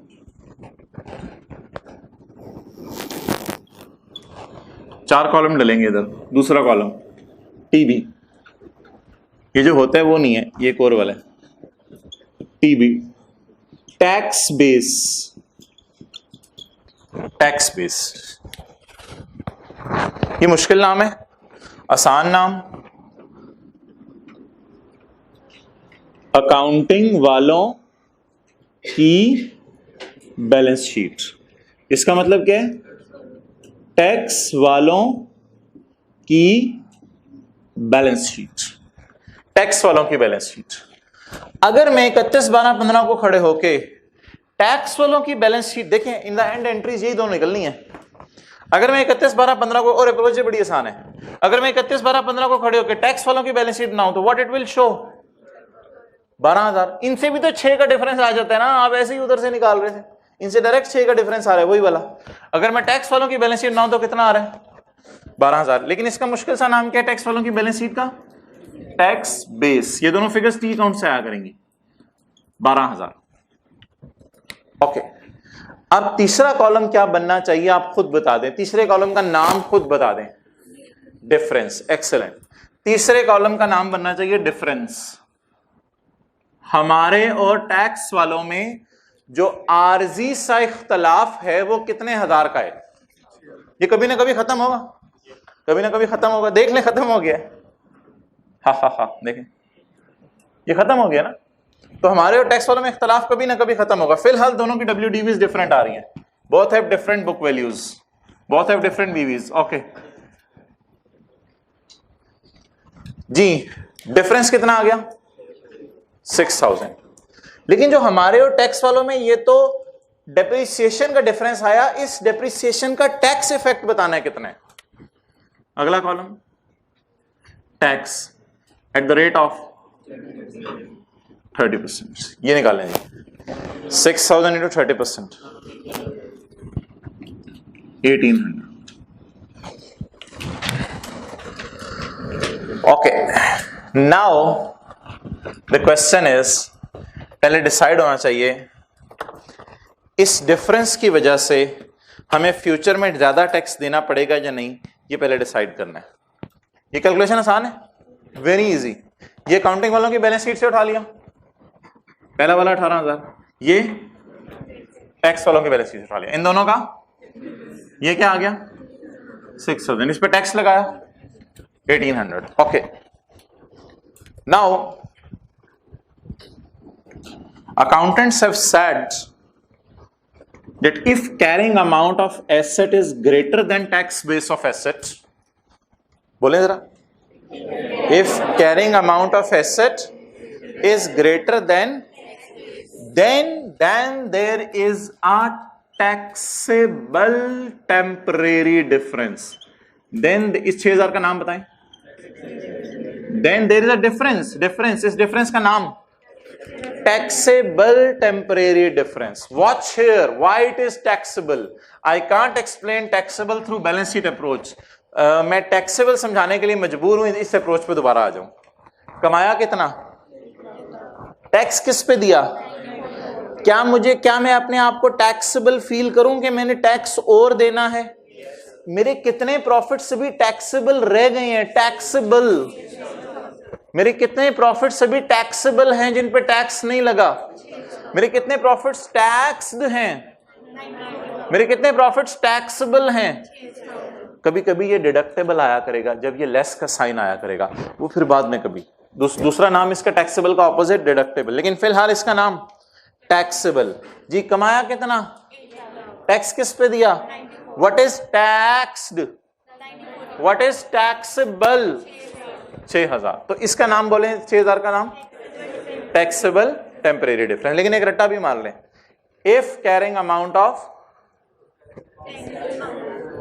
Amount of asset is greater than always it will be uh, और समझा आपको यहां से दिया कि 6,000 इज टैक्सेबल। अब जब हम टैक्सेबल फील कर रहे हैं, टैक्स जमा कराना है, टैक्सेबल, तो आप बताएं लायबिलिटी अराइज होगी, एसेट अराइज होगा? हम गवर्नमेंट की तरफ अपने आप को टैक्सेबल फील कर रहे हैं, क्या अराइज होगी? लायबिलिटी। तो व्हेन एवर टैक्सेबल होगा इधर हमेशा क्या आ जाएगी? लायबिलिटी। इसका नाम बोलें क्या होगा? Deferred tax liability. क्या नाम होगा? DTL, deferred tax liability. कितनी आ गई जी? 1800। ओके, ये खत्म हुई। लेकिन वर्किंग 4 ही चल रही है। Calculation of DTL as on 31/12/16। बोले, कैलकुलेशन ऑफ एज ऑन 31/12/16। कितने कॉलम? कौन कौन से? Carrying amount, tax base, difference और टैक्स। ऊपर देखें, नोट करने का सफिशिएंट टाइम दे दो, खुला टाइम है, 20 मिनट पढ़े। और क्या करना है हमने? वो DTL का अकाउंट बनाना है बस। 20 मिनट पढ़ेंगे, गप्पे मारेंगे। ओके, अब आप मुझे ये बता दें, एज ऑन 31/12/16 अकाउंटिंग वालों की बैलेंस शीट में क्या फिगर जानी है? हमारा सवाल ऐसे स्ट्रक्चर हुआ ना, एकदम जीरो पे चला गया काम। एज ऑन 31/12/16 टैक्स वालों की बैलेंस शीट में क्या फिगर जानी है? 0। ये एक अप्रोच है। ओके, कैलकुलेटर के बगैर बताएं व्हाट इज द डिफरेंस? 0। हिम्मत करें जरा, एक दो बंदे इस पे रेट लगाएं 30%, you will get 0। We are not feeling our self liable at the end of second year. Logically बताएं क्यों? क्योंकि जो भी लाइबिलिटीज थी वो तो 2 साल एसेट की उम्र थी, पूरी होगी, सारा टैक्स खत्म हो गया, तब हम अपने आप को किसी की तरफ लाइबल फील नहीं कर रहे। Now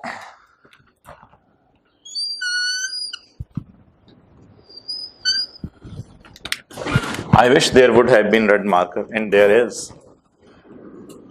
Some wishes come true, some do not. यही दुनिया है। Okay.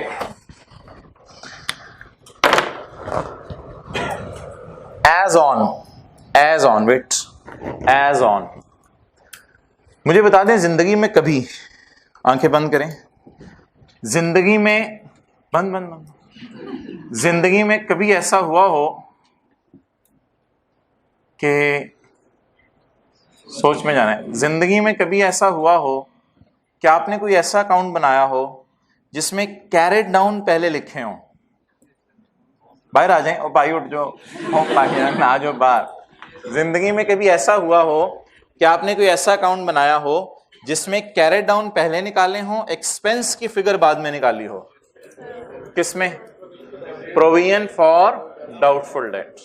और प्रोविजन फॉर डाउटफुल डेट इस तरह बनता था, ब्रॉट डाउन,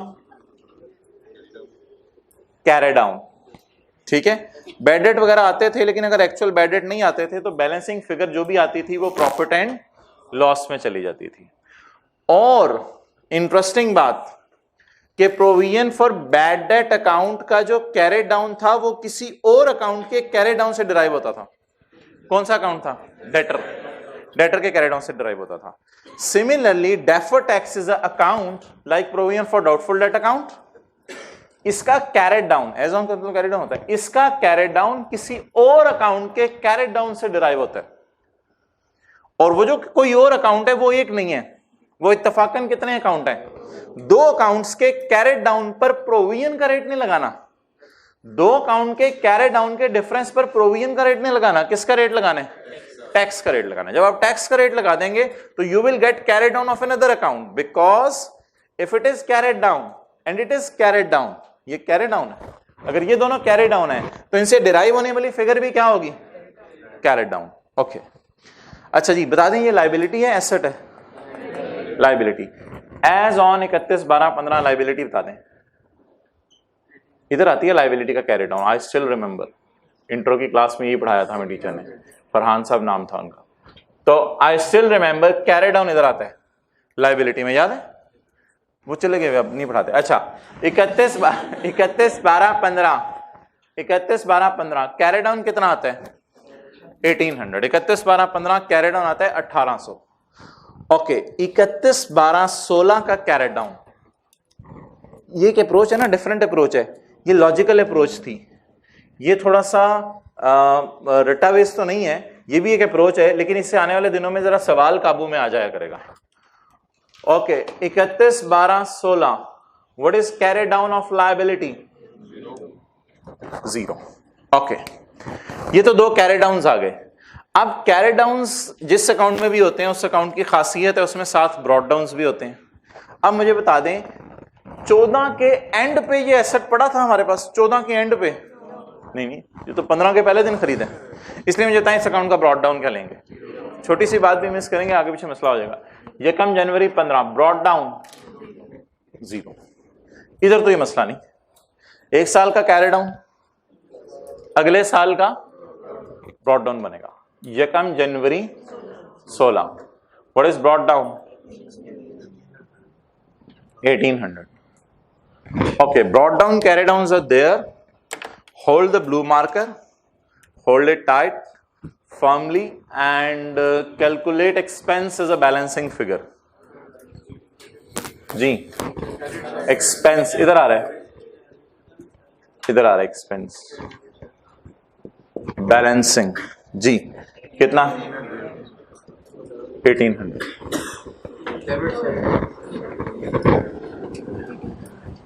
इस अप्रोच की ये खासियत है, ये ऑटोमेटिकली ये अप्रोच ऑटो पे लगी है, ये ऑटोमेटिकली जनरल एंट्री देती है। आप देखिएगा जरा जनरल एंट्रीज, पहले साल की जनरल एंट्री बताएं। Liability, credit, expense, debit. Now you should run and watch. Oh man, थोड़ा सा जरा, अच्छा जी क्या एंट्री बनी, बोले बोले बोले। लायबिलिटी, क्रेडिट, एक्सपेंस, और वजह बता दें। हमने कम टैक्स दिया हुआ था, हम ज्यादा टैक्स के लिए गवर्नमेंट की तरफ अपने आप को क्या फील करें, liable. Expense debit, liability credit. आपको पता है क्रेडिटर अकाउंट भी इसी तरह होता है, ओपनिंग, परचेजेस और परचेज रिटर्न कैरी डाउन। हर लायबिलिटी अकाउंट इस तरह का होता है। ओके, अगली एंट्री जरा सोचें। अगला साल वो लायबिलिटी नहीं रही, अगले साल वो लायबिलिटी नहीं रही, गवर्नमेंट आई और आके हमें जो है वो बस क्लास लेके चली गई। लाख कमाया था, टैक्स किस पे मांगा, 1,06,000 पे। वो जो लायबिलिटी थी वो नहीं रही, क्योंकि अब हमने खुद ही मान लिया कि हम कितने पे टैक्स दे देते हैं, ज्यादा 6,000 पे टैक्स दे देते हैं। Now we are not liable. अब लायबिलिटी खत्म करें जी, बोले, वरना तो लायबिलिटी अकाउंट हमेशा किताबों में रहेगा। लायबिलिटी डेबिट, हाँ एक्सपेंस क्रेडिट बहुत कम आपने सुना हुआ अकाउंटिंग में लफ्ज, खैर है सुन ले, खैर है। एक्सपेंस कम हो गया जी, एंट्री बोले हम। अब वो वर्किंग नंबर 5 से ही एंट्रीज आया करेंगी भाई, वर्किंग 5 से। अब एक मिनट, अब यहां से इधर लेके जानी है, अब यहां से इधर लेके जानी है, ये अप्रोच थी सर जी। एक्सपेंस बढ़ रहा है, कौन सा साइन, प्रॉफिट लॉस में नेगेटिव साइन। एक्सपेंस बढ़ रहा है, कौन सा साइन, भाई समझ आ गई, फिर भी देखते रहो। मोहतरम उसामा भाई फीस दी हुई, समझ आ रही, देखते रहो। 1800। ओके, एक्सपेंस बढ़ रहा है, कौन सा साइन, नेगेटिव। एक्सपेंस कम हो रहा है, एक तरह की इनकम है, एक तरह की इनकम है, कौन सा साइन, पॉजिटिव साइन। चलिए अब नोट कर लें।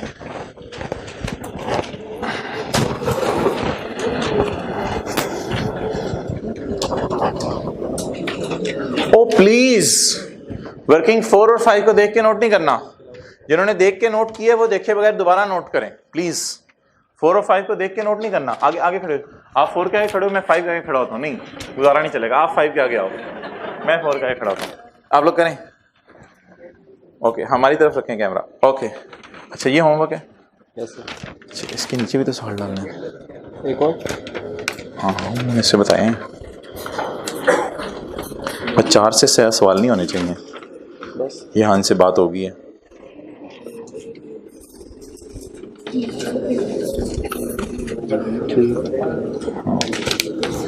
निकालो, ये ठीक है बिल्कुल।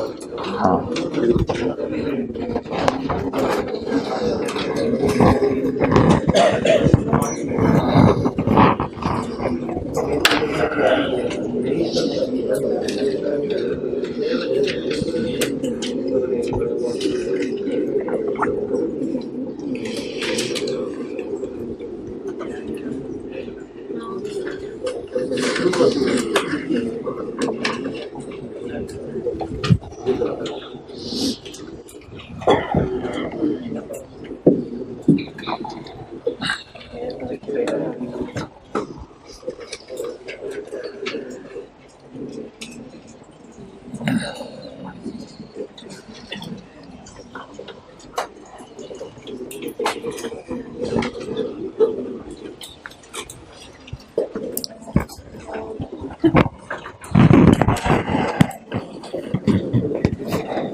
जी भाई, नोट में रिकॉन्सिलिएशन बना दें, नोट में रिकॉन्सिलिएशन बना दें, इसका नोट बना दें। इसका नोट सिखाया हुआ है FR1 में ही, इसका नोट नहीं सिखाया, इंट्रो में, QM में, ISTL का नोट इकोनॉमिक्स में नहीं सिखाया हुआ। नोट में रिकॉन्सिलिएशन बना दें। चलें रिकॉन्सिलिएशन कल बनाएंगे। रिकॉन्सिलिएशन कैलकुलेटर पे करें, कैलकुलेटर पकड़ें, रिकॉन्सिलिएशन। सवाल देखें, सवाल देखें।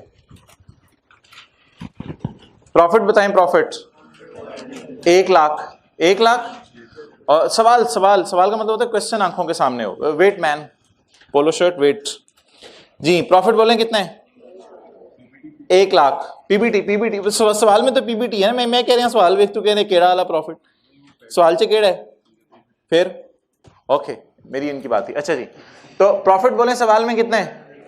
1 लाख। सवाल में टैक्स रेट बोले 30%। 1 लाख पे 30% लगाएं, 30,000। इधर देखें, रिकॉन्सिलिएशन बन गई। इसको एक फॉर्मेट में डाल देंगे कल, इसको कल एक फॉर्मेट से बना के डाल देंगे ताकि ये रिकॉन्सिलिएशन बन जाए। अगले साल इसी तरह करें जी। अगले साल का प्रॉफिट बताएं सवाल में देख के 1 लाख और टैक्स रेट 30%। क्या आया? अब ये चेक के सवाल चेक करने का तरीका कि सवाल आपका सही। अगर ये 30% नहीं आएगा तो ये गलत है। अगला सवाल खोलें, क्वेश्चन 2 खुला हुआ है। 35 छोड़ दें, वो नहीं करना आपने होमवर्क में। आप कह रहे हैं होमवर्क नहीं देना, ठीक है नहीं दे रहा, होमवर्क काट दें ये वाला। अच्छा, ये क्वेश्चन 2 है अब आपके सामने। इसमें बता दें कैसे मैच करेगी रिकॉन्सिलिएशन। 2 लाख मल्टीप्लाइड बाय क्या आएगा? 40,000। लेकिन 40,000 लाने के लिए आपको इतना रुलना पड़ेगा। इधर आओ,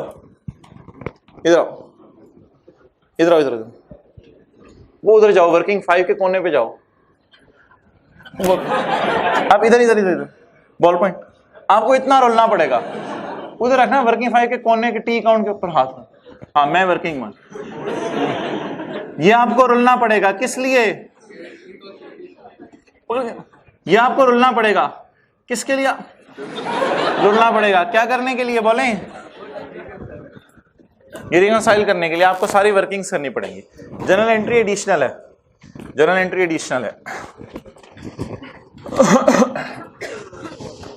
ओके।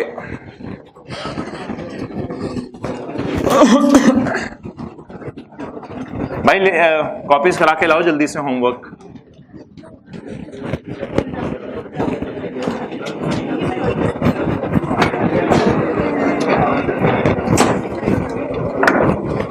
ओके,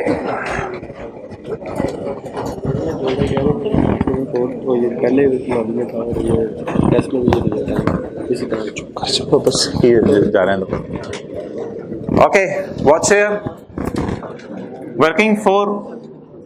भाई 1-2 मिनट आपकी लूंगा, मैं रिवाइज कराना चाह रहा हूँ। IS12 is very important, 20 number का सवाल भी आता है। इस वर्किंग का नाम बताएं। डेफर टैक्स लायबिलिटी, बोले calculation of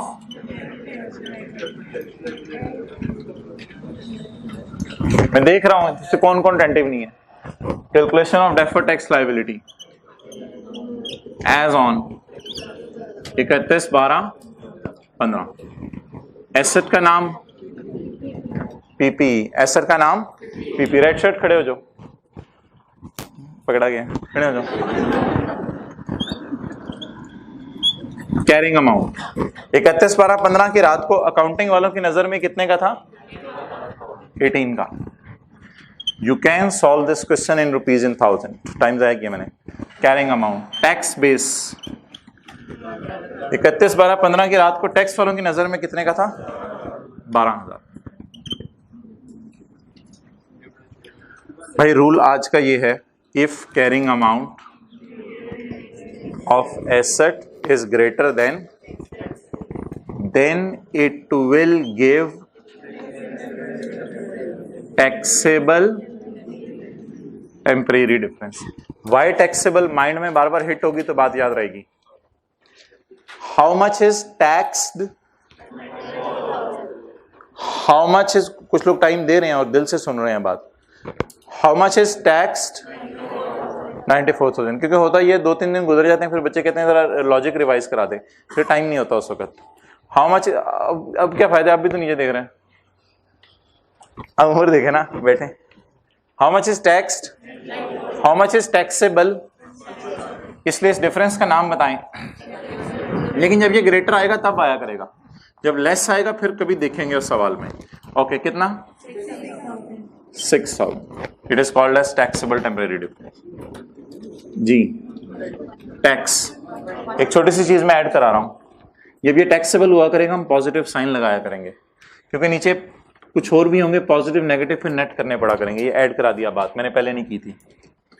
okay, positive sign क्यों लगा रहे हैं, इसको छोड़ें फिलहाल। Okay, taxable. अब बता दें मैंने किस पे टैक्स ज्यादा जमा कराना है फ्यूचर में, 6,000 पे, तो गवर्नमेंट की तरफ फिलहाल अपने आप को 6,000 के ऊपर टैक्स जमा कराने के लिए क्या फील करूं? Taxable temporary difference will always give us deferred tax liability. Hen always gives eggs. Cow always gives. Taxable temporary difference will always give deferred tax liability. Ji, plus का साइन इसके साथ लगा करेगा, इसको छोड़ें क्यों?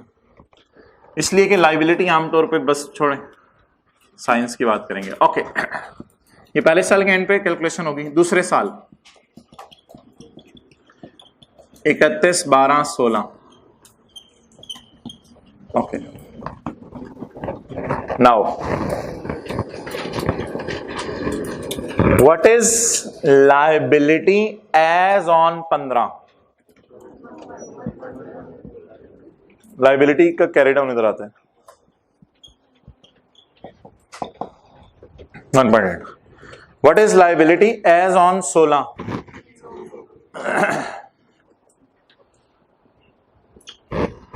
जीरो। ओके, प्रकाश उसे कहो उधर जल्दी से कॉपीज ले आए। 1 जनवरी 15, what is brought down?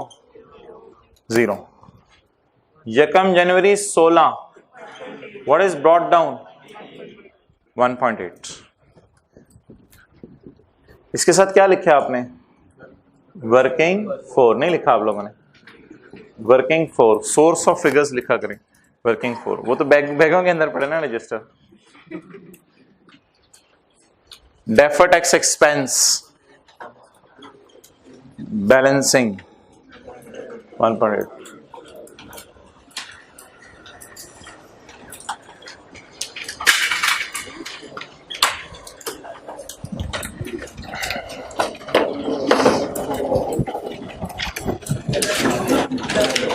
Okay, register पे हाथ रखें और कुछ ओथ लें।